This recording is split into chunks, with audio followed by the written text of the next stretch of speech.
ठाकरे बंधूंची दुबार मतदारांना बडवण्याची भाषा, दुबार मतदारांना फोडून काढा मग पोलिसांना द्या, राज ठाकरेंसह उद्धव ठाकरेंचा इशारा।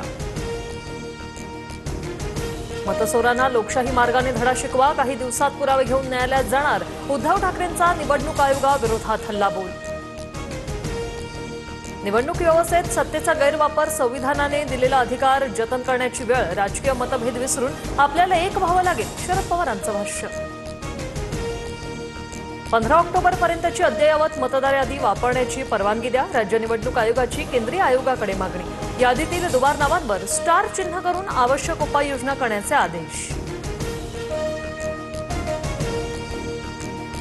सत्याच्या मोर्चात ठाकरे बंधूंच्या युतीची घोषणा, आम्ही एकत्र आलोय ते तुमच्यासाठी, महाराष्ट्रासाठी, मराठी माणसासाठी, तुम्ही साथ द्या, उद्धव ठाकरेंचं जनतेला आवाहन।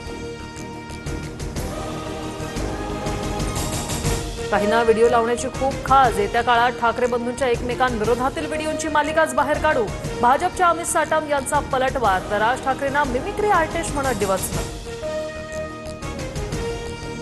अजित पवारच महाराष्ट्र ऑलिम्पिक असोसिएशनचे अध्यक्ष होणार, फडणवीसांच्या मध्यस्थीनंतर निर्णय, मुरलीधर मोहोळ यांनी विरोधात अर्ज दाखल केला होता। फलटणमध्ये आत्महत्या केलेल्या महिला डॉक्टरच्या कुटुंबियांचं जरांगींकडून सांत्वन, प्रकरणी एसआयटी गठीत करण्यासाठी मुख्यमंत्र्यांच्या ओएसडींसोबत फोनवरून चर्चा। महाराष्ट्र पोलीस दलात 15,000 पदांसाठी भरती प्रक्रिया सुरू, इच्छुक उमेदवारांना 30 नोव्हेंबरपर्यंत अर्ज करता येणार। 2020 ते 2025 या कालावधीत वयोमर्यादा ओलांडलेल्यांनाही अखेरची संधी।